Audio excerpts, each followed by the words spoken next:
You're listening to The Disc Golf Show. And you're listening to The Disc Golf Show, episode number 23 for November the 5th.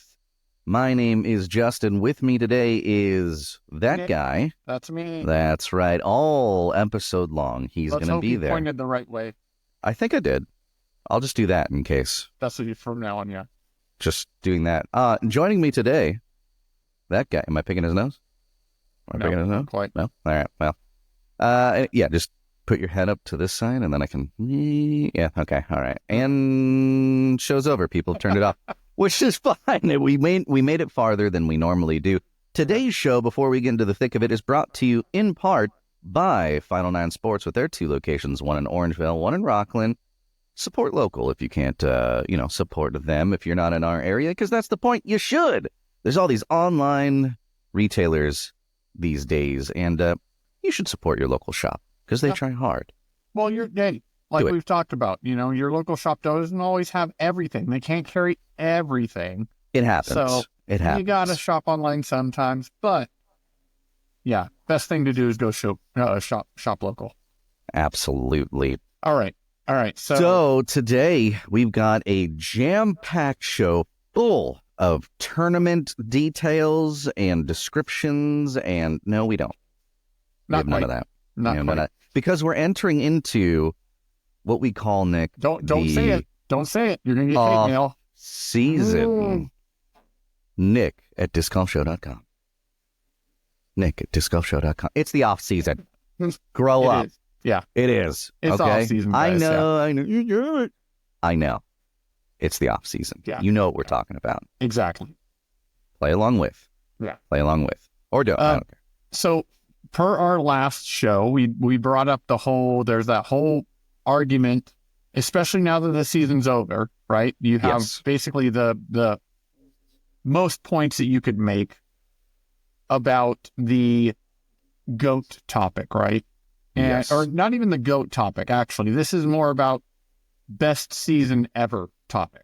Okay. And that was always gotcha. Yep. As of this season, it was brought down to between 2015 McBeth season, where he won every major, and he didn't place out of his average was, I think, always podium. And go check the stats. And then the other one is this year's, or Buhr's season for this year. So I don't know if you saw it. Wysocki chimed in. Chimed in on X, yes. All right. And he, which is, this is the most ideal situation. Okay. To have Wysocki, because he himself states, I was right there for both. True. Who else could tell you better, right? Right. So he states. All right. Well, yeah, of course. I mean, we all knew it. It's you have to look at it just from the pure numbers aspect of what was done. Every single event won. Well, every single major one. That's what I meant. Major event won. Yeah. Yep. Okay, one of them did that. Yeah. We're right there alone. I'm like, well, there you go. Yeah. Right? Like, and then add all the other stuff in. But and the argument, I get the argument of, the level of play or the level of, or the quantity of players that are over a certain rating now. There's more. But that's there are. Take that with any single sport ever, right? Yeah. Well, so Larry Bird can't be the GOAT in basketball because the playing field was different back then. No. Well, you know what? Even talking about that, think about this. You can even take into consideration, or Michael Jordan. Was basket design, catching design as good back then? So he had to deal with those downfalls. There's so many different arguments to go in with it, but I'm glad that Wysocki weighed in on it because his opinion is very valuable in this specific context because he's there. Yep. He was there for both, right? Exactly. So no, it's good I to don't see think that. I don't think that Buhr's disillusioned either. I mean, he's made comments as to such like, hey, I've got to be playing for a little bit longer. You know what I mean? Like I've got some time to cook here. Yeah. And I think just how strong he is right now, barring any kind of like injury or something unfortunate that would happen, he will probably surpass if he keeps it up. Absolutely. Yeah. Absolutely. 100%. Like he's got a very promising career. So yeah, I'm actually looking forward to it. I think that's a very hopeful message in and of it, right? Like there's a goal to meet and surpass. Oh yeah. So and you know what? One thing that I do. So when Gannon came on the scene and was started to be a force to reckon with, it was one of those things that, okay, is this going to be a flash in the pan? Was he just hot this season? He has definitely put himself in as somebody to look out for consistently moving forward. But one thing I got to give to him above, especially currently, above most everybody, is his golf IQ. His athletic IQ and how he looks at the sport is at the top. So how he portrays himself with his buddies and stuff like that. You're with your friends, right? You're goofy, you're corny, but when he gives interviews, it's very not only entertaining, but it's informative. So I enjoy listening to and he's so open about everything. Like he does not, sometimes it seems like the people interviewing him are like, but he just keeps going because he's got so much to say and he's got so much that he wants to put out there and explain, which is a breath of fresh air, because a lot of people are just kind of short and to the point with their answers and they kind of want to get interviewed and move on, which, depending on who it is, but he's got a lot of information in his head, disc golf wise, and he's not afraid to be vulnerable about what he's discussing. And that's very welcome from my point of view. It lends itself to a certain honesty that is, at least, I think we agree, we both at least appreciate, right? That's something to see, that the wheels turning and the honesty in that moment of what you're thinking and what you're trying to work on. So that's cool. I like it. And I hope he keeps that kind of throughout his career. So we'll see how long it takes for him to get near those benchmarks now and records and stuff like that. And he's only 19, guys. Yeah. He's got a long way to go. All right. So recently there were some disciplinary actions that were put on some people. One of them was Jonathan Ray. That was due to the whole Masters Tour event where the money was spent, which he copped to it. It's not like he was trying to hide it. So he was upfront about it. He was given a 1-year suspension and 1-year probation. So the idea is that, or things going around is that, are we going to ever see him TD an event in the future? I'm guessing probably not. Most people are saying, you never know. But with that kind of a thing that happens, people tend to stray away. Maybe he'll be supportive in the background, but he's probably not going to be the face of any events moving forward. No. Johnny McRae surprisingly got a 9-month probation, and it comes from, and if you don't watch, highly suggest go watch discgolf.law. He covers some of this stuff. Love that show. Very informative. Not a sponsor. Love the show. Go check it out. Yeah, exactly. I love the show. So he had some frustration at the recent Tim Selinsky Masters, is what it sounds like. He has had some history of being vocal on the course, and I don't think it's over, like crazy, but it's enough, I guess, apparently. So he got 9-month probation. And the other one, which is kind of not surprising, is Eric Oakley. So Eric Oakley's been upfront about his outward acts at events. and his reactions that he's had at previous events as to his frustration for his gameplay, which, come on, we all get frustrated now and then. It's just how you deal with it, right? Yep. And sometimes it builds up to a point that maybe it's a one-off situation where you just blow up. It's not good. It's not a good look. It's not the smart way to act, but it happens, right? Sometimes you just hit your limit of dealing with whatever it is that day, whether it's a combination of your gameplay and other people. Maybe you hear snide remarks. Maybe you hear, it would be an interesting person to weigh in on this. Who's that? Nicola Castro. No. Let's move on. No, I really think so.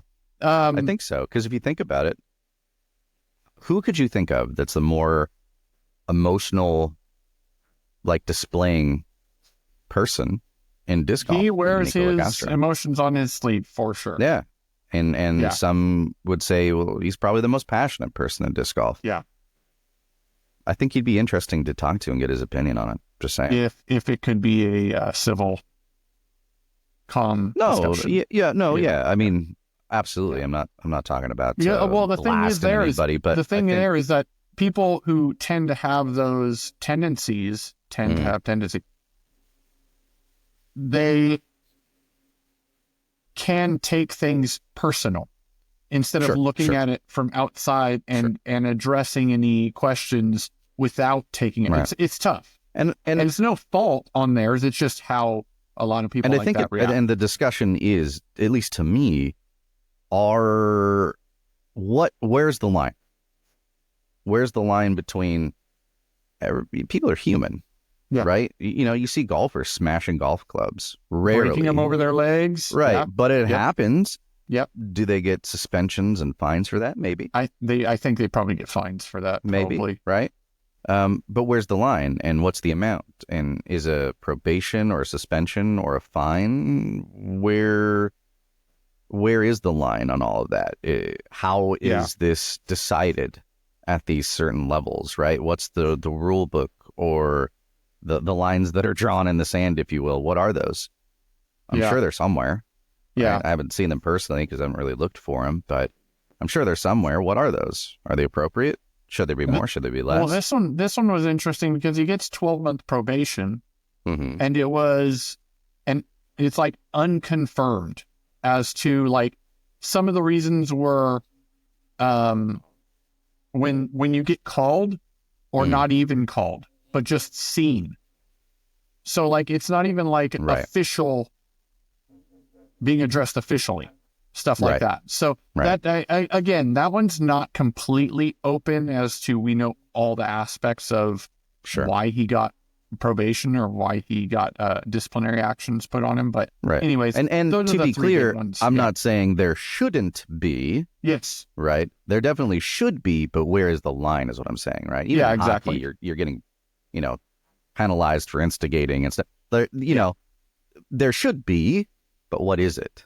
I'd like to see that and kind of dive into that a little more. I think the biggest thing with him, and this is just guessing from my point of view, is when you're an athlete, when you set expectations for yourself, most athletes at that level set them very high. Sure. And you consistently are missing those, and not because you're not trying or you're not doing well, you're just being outplayed at that point. Yeah. It's definitely, it can be soul crushing. Oh, absolutely. It can make you question if you're even doing what you should be doing. Right. That's why specifically I don't play Tetris with the wife anymore. It's the one video game she beats me in, and I'm sure that somewhere in there she's cheating. You hear me? I'm on to you. I know there's a game up there. I don't know if... I'm going to figure it out. I don't think you're setting the bar up here for yourself, and you're just getting crushed by your completing lines that you can't... Anyways. Yeah, so... Whipping up. So anyways, those are recent disciplinary actions. So a new thing was recently posted about how there's a recent approved disc from MVP / Simon Lines. It is called the Balance. It is called the Balance, right? Uh-huh. And this is Simon's newest mold in the Simon line of discs, right? Yep. Well, there's already a disc out there called the Balance by another manufacturer. But not MVP.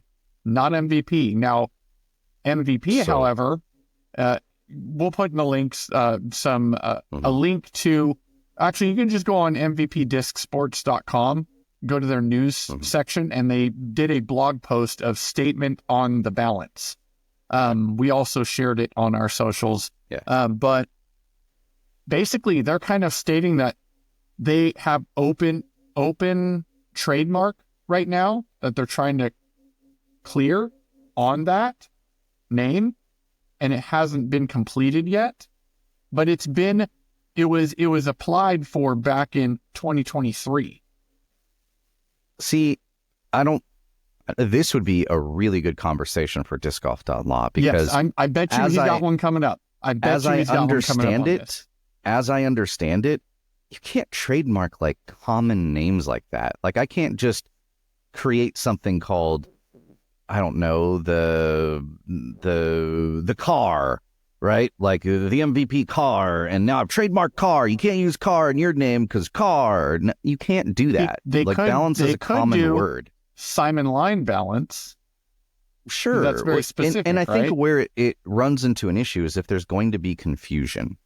Yeah. And I don't think reasonably somebody's going to confuse an MVP line Balance with another manufacturer's Balance. Yeah. Right? Yeah. Come on. That's stretching it. And I hate when companies do this. They're like, well, I'm trademarking it. Good luck. Yeah. Good luck. Yeah. That's not going to happen. Yeah. And I hope it doesn't happen because that's stupid. But they did say that they were discussing it they tried to discuss it and clear it up. It's not even a conversation. Like I am the wrong person to be running a manufacturing line like that because I'd tell the other company to buzz off. Like, get out of here. See you in court. You're like, I wouldn't even waste my time with a conversation. I think that's kind of what happened. That's so stupid. His other company was like, we're not even going to entertain this, Nick, is what makes my blood boil. Like stuff like that. It's so petty and stupid. You're not a fan? Not a fan. Not a fan. Ugh. Yeah, so it is an interesting situation because I want to say it's the first time that discs, because I believe when people go to name a disc, I'm pretty sure that they go through and check see if it's been used before. But maybe. How long has this been in the pipeline too? We don't know. Yeah, with Simon. It's just they do a lot of back and forth. Think about Innova. How many discs do they have that are animal names? Oh, so many. But damn near all of them. Yeah. Right? Like Innova has a disc called the Ape. Can't come out with an ape. Yeah. Really? So nobody can have a cheetah, a leopard, an ape. Yeah. Really? These are common names. I don't know how. Well, get out of here. Whenever you look at the new manufacturers, they tend to try to stay away from similar. They try to. Like, you know what I mean? They try to. They do try. But I don't think you're going to have this happen. You're going to have this happen at some point. There's not a real good reason other than you're trying to make it apparent that your stuff is different from another company for risk of confusion. Yeah. But is it really a risk of confusion? I don't think so. No. And it's, I believe the other manufacturer is a very small company. And think about it this way. If you're a disc golfer and you're going to purchase a specific disc, even a beginner disc golfer, you're going to notice the difference between company names. Oh, yeah. And when you walk into a pro shop, they usually have sections for each manufacturer of disc, right? Yeah. Unless it's some kind of weird thing where they're just throwing them all up against the wall, which I guess could happen. But when you pick the disc up and you look at it, it's going to be very clearly one company versus another, right? Especially in this case. Right. Because MVP is very unique as to how they make their discs. Absolutely. Especially versus all these other companies, right? Like, get out of here, dude. I'm not buying it. It just seems like one of those nitpicky company bullcrap things that it just irritates the crap out of me. Yeah. So let us know what you think. Blood pressure rising. Should either of them give way, or does it even matter to you? All right. So we know during the off season you have manufacturer switches, and we touched on this last show as to there's a large amount of people that are switching. One of them recently, Carter Aarons. Hey, Brodie, did you hear that? So Carter Aarons just recently announced a partnership with Flexline Discs. And to me, it looks like this is going to be an open bag. It's kind of like how people are sponsored by Infinite. Because even in the post that he made, he stated something of like, if you're looking for MVP or Destroyer, or Innova Destroyers. So it sounds like he's probably going to have more of an open bag. But Carter Aarons is definitely a name you want to keep your eye on. Right. He's definitely an up-and-comer. So look out for him. Another one that I just saw is, if you haven't heard of AGL, it's called Above Ground Level, AGL Discs. Their niche is, when you buy their discs, they're all tree related names or foliage. Niche. What? Niche. Niche? Did I say niche? No, you said niche. Oh, niche. Sorry. I say it both. I say it both ways. So you're wrong one way. Their thing is like, they'll provide you a seed of that tree, right? So they recently made a post, and I think it was tagged with Chandler Kramer, as to his face on a stamp, right, on their discs. So It's a local company. It's a Northern California manufacturer. But it looks like these are both people that were recently, or these are both people that recently parted ways with Lone Star, because Lone Star has had some issues over this year. So it seems like they have. But either way, it looks like Chandler's going to be doing some sort of collab, if not sponsored by AGL Discs. And maybe he has been sponsored by them, but kind of just like partial sponsorship. Because there are those type of sponsorships, manufacturer sponsorships, where people are allowed to throw a brand of putters, and then they have open bag on other parts, depending on how large that smaller manufacturer is and what kind of discs that they have available. Because smaller manufacturers don't have the variety, so you're going to have these slots that need to be filled one way or another. So I'm thinking that's probably maybe along those lines. But yeah, I mean, those are kind of some of the smaller things that we discussed. But before we do move on to some bigger topics that we want to discuss,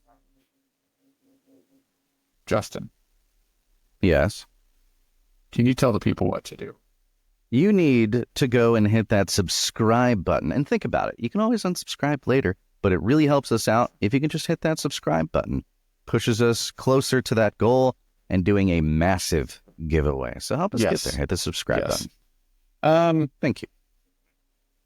Let's jump right into it. Oh man. Here we go. What that throwback from, huh? Here we go. Good old Phil. Okay. Yeah. Brodie Smith, late this season, Yes. recently, Right. had announced that he was going to be not prioritizing disc golf because he has other ventures. Right. You know what those are. I'm not going to go over them again. Right. Just very recently, he made a post stating that he's giving it another go. He's all in on disc golf. So, so what you're saying is Brodie Smith is a liar. That's definitely how some people would state it. I'm not going to state it that way, but that is definitely how some people will state this. I am. You're a liar, Brodie Smith, since apparently I'm taking issue with him this episode for no apparent reason. Because let's just start some false drama, Nick. Yeah, that's right. You heard it. You heard it here on the Disc Golf Show. Brodie Smith's a liar. I want to know how this hurts people. I don't know. How does this make you so passionate that you got to be like, oh, he's just doing it because blah, blah, blah, or his contract is up. Yeah. So I'm curious as to what's going in with that. But yeah, he's going to be, sounds like he's got the bug again, because we all go through these up and downs with anything that you're into. You get exhausted, you get tired of doing one aspect. That's why what it is? What? I think it's just that he's more vocal about it. Yeah. I think that's simply it. He's got a bigger platform. He's got a bigger platform, exactly. And when he has the opportunity to share things, he's pretty open about things. He does. And I don't think he's unique to the experiences that he's going through. I just think it's more apparent to everybody because he can be. He has a higher visibility. So, yeah. You know? I think that's all it is, really. But I personally... And he's a rotten liar. Well, check this out. Somebody did make a post on his, or make a comment on his post stating that he, in 2 or 3 years, he had a couple like top 20s, top 10s. Okay. I think he even had a podium at one of the DGPT events. Oh, okay. I think. If not, it was like a top 5 or something like that. All so right. In the short amount of time, and mind you, he really only came in 2020, and he had that funky season with COVID, right? So he had to deal with all that. So he's really only been like, quote unquote, serious about disc golf for 4 years. That's not a long period of time. I think, and somebody mentioned this, I think it's much more difficult to jump into something at the top tier. Oh, absolutely. And that's what he did. He had people expected him because he's athletic, right? And he has a history of being the best in ultimate. People expected him to be gung-ho, all in, which he was that part, but to come out and prove himself and win a bunch. Okay, for all these people that are saying that, those people, I'm asking you, not you, but all those people, how many times have you won? How many years have you been playing? How many times have you won a C tier in your area? Well, I don't know. You're giving somebody... I've talked to someone that has said if they took every disc that they've aced with out of their bag, they just have no discs left. They just have no discs, yeah. There are people out there. Yeah, it's mind-boggling to me, the people that he already probably gives himself, again, he's an athletic guy, right? He probably already gives himself a bar to hit that's pretty high. And again, in that aspect, it's exhausting when you push, and you're not reaching that. I think other people were giving him even higher of a bar to hit. And I think it was unrealistic. I think what he should have done, but it wouldn't have worked with his situation because he's got a large platform, a big outreach. He should have gone, let's do the first 1 or 2 years and play a bunch of A tiers. Right. And see where I'm at. But when you're that big of a name and that big of a contract, or whatever contract he had, which isn't going to be small, he's shoved into the limelight and expected to play at these big events because he's a big name, which makes sense, right? But you shouldn't be expecting him to be winning. Like, you just shouldn't. Right. You shouldn't.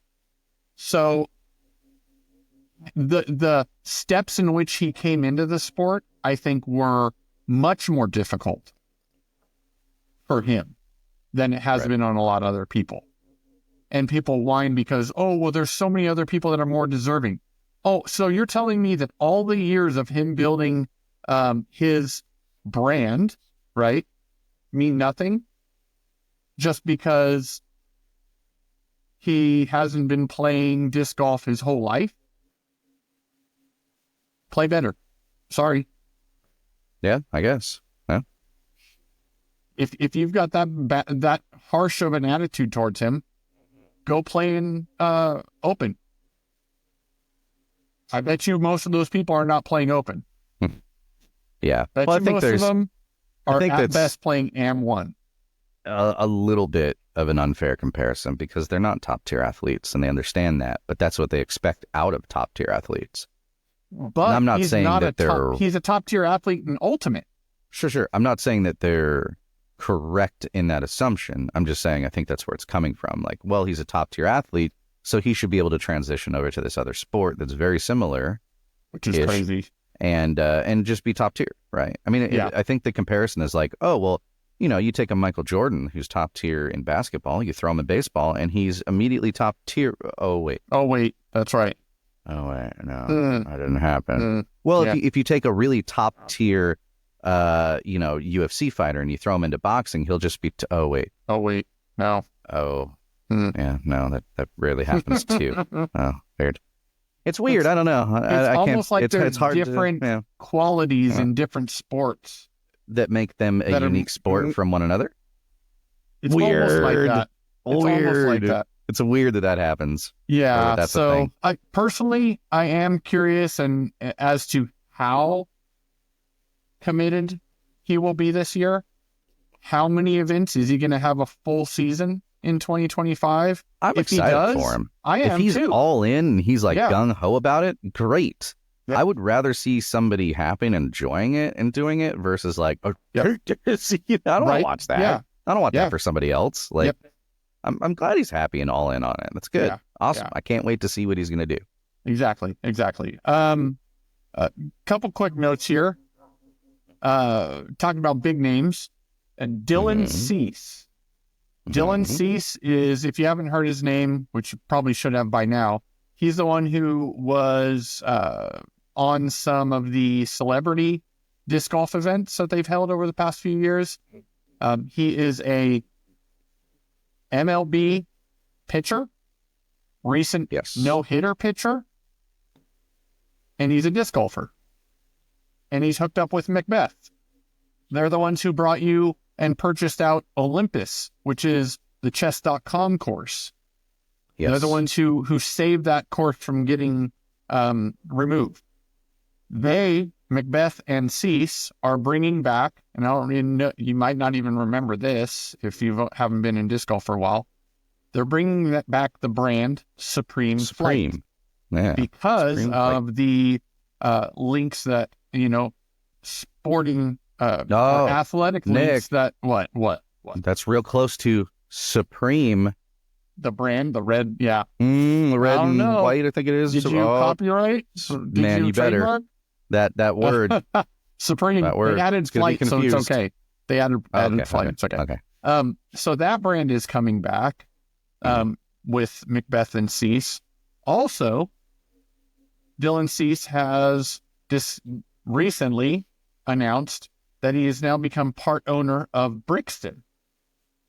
Brixton Disc Golf are the ones who are bringing you the awesome... Hold on a second. Oh, you have it? Oh, look at that. Yeah.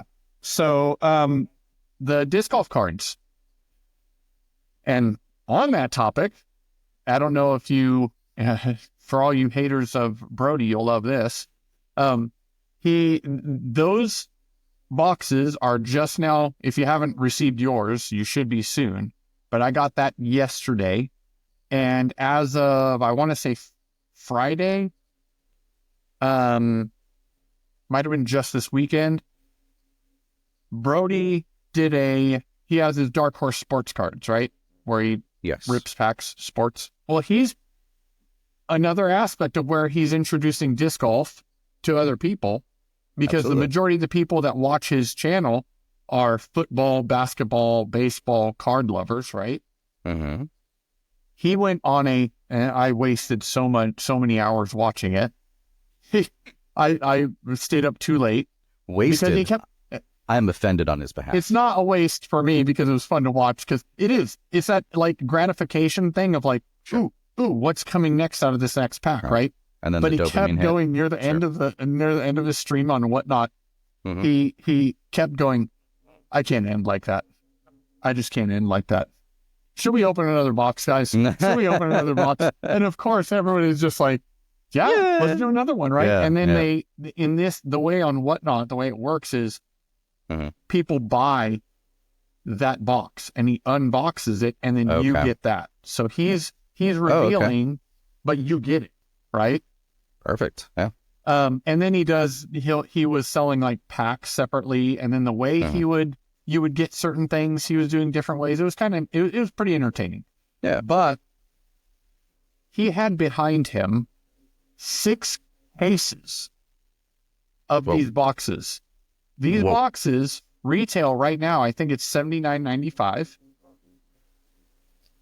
And there's 50 of those in a case. It's a lot of money. It's $4,000 a case. Yeah. So he ended up opening, I want to say, he ended up opening for the time that I watched, which was, again, way too long. Here's my thing, though. What's that? And hear me out. And maybe there will, well, obviously there will be, but how much are those individual cards worth? What's the highest priced card right now? What are the values of any of the cards? Whatever somebody is going to buy it for is the answer to that. And right now, you don't have a solid market.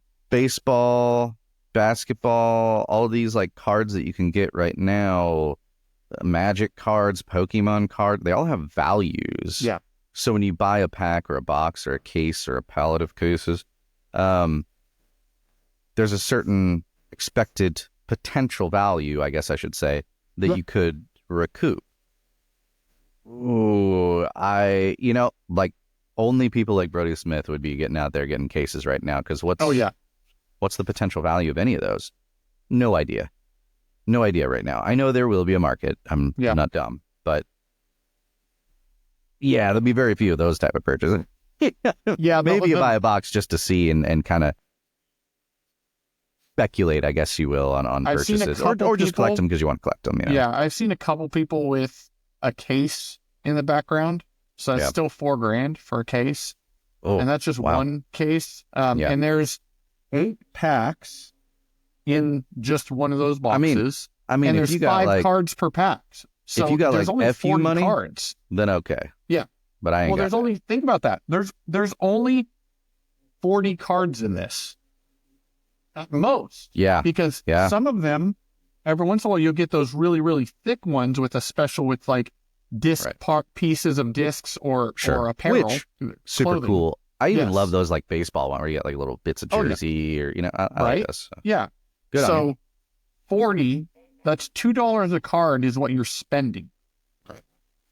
So again, the biggest, the one card that has a bounty on it, Adam Hammis has a $2,500, I believe it's $2,500 bounty on Decade of Dedication or Decade of I'm blanking on the last word, but it's a McBeth card. It's a McBeth card, and so it's a 1/1.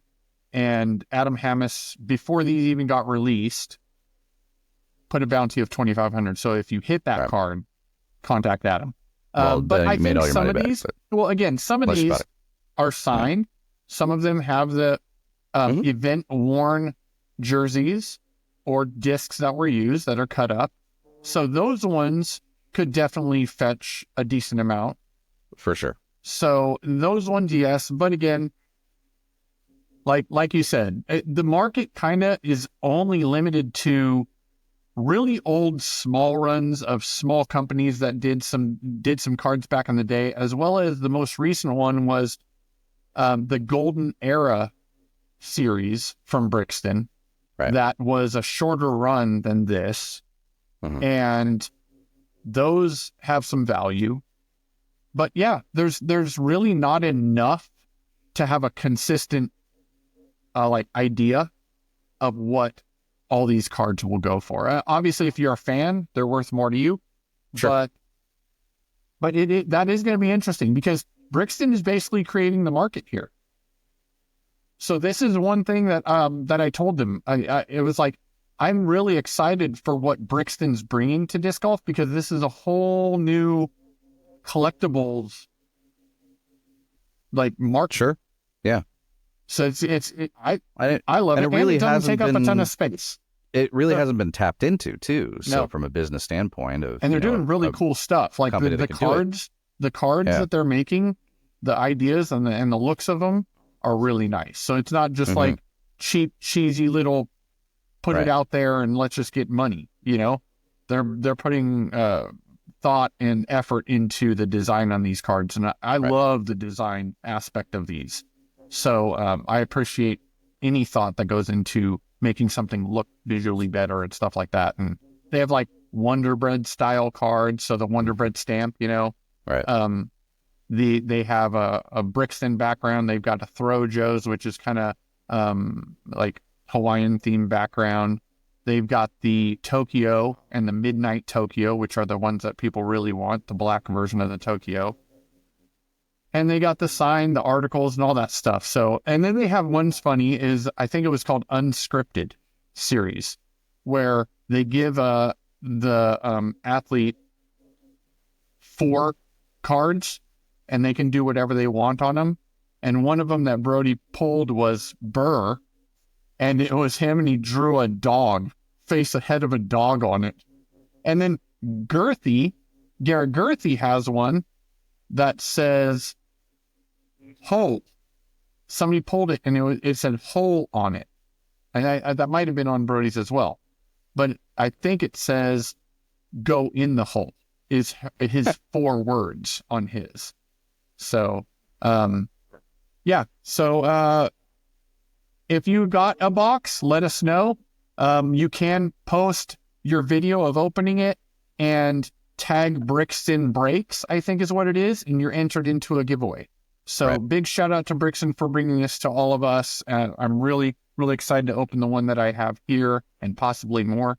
We'll see. We'll see. But yeah. Awesome. Fun stuff. All right, so let's move up into the very last section of the show itself. Let's do one question here, Nick, and I'm going to pose it to you this time.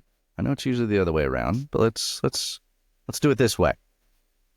Black Friday is coming up, as we all know, right? If you're in the States, our Thanksgiving is at the end of this month in November. If you're Canadian, you had it in October, the previous month. But Black Friday comes up. It's the biggest sale day of the year, they say. Think any deals are coming up for disc golf? You have any inside information you can share with people that they've let you specifically know, Nick, that this is going to be on sale? No. No. But there will be. There definitely will be. There will be. They always have Mhm. Black Friday deals. I know some of the companies are discounting their old stock stuff. I'm sure that's going to be a big thing. But yeah, there's always Black Friday enters every aspect of our life, whether it's electronics or apparel or whatever. Right. So it's definitely going to hit disc golf. So keep your eyes peeled for your favorite manufacturer. So and if what you're deals are looking to pick up some bags and some discs and stuff like that, it might be worth holding out to hit those Black Friday deals. I'm excited for whatever's might be coming up. But you know what? Let's say, Nick, just for instance, you can't wait. You can't wait. You need to pick yourself up a new disc golf bag now. Or maybe you need to pick something up as a gift item. You can do that, and there's a way that you can save money even before Black Friday, and that's by using the code DiscGolfShow, all one word, at Upper Park Disc Golf to save yourself 15% off on that purchase. So if you got some swag you want to pick up, that new Upper Park Disc Golf bag, set yourself up with one of those nice backpack bags, or you're buying it as a gift for your favorite disc golfer, save yourself some money. Use the code DiscGolfShow to get yourself 15% off that purchase. Pretty good deal. And that's before Black Friday. That's any time. Use the code, save yourself some money. This episode was brought to you in part by Final Nine Sports, which maybe they'll have Black Friday sales. Maybe. I don't know. We'll see. They do. They usually do. Yeah. We'll see. We don't know. Your local retailer. Check them out. Yeah. We don't know if they will. So check them out. They have 2 locations, one in Rockland, one in Orangeville. And support local. Check out your local shop, like Nick just said. If you want to contact us, you can by shooting us an email at theshow@discgolfshow.com or leave your comments down below if you're watching the YouTube video. And I think that brings us to the end of the episode. Remember to hit that subscribe button. You can always unsubscribe, but it helps us out. It helps us push us towards those goals. But just remember, at the end of the day, in disc golf, as in life, aim high and let it fly.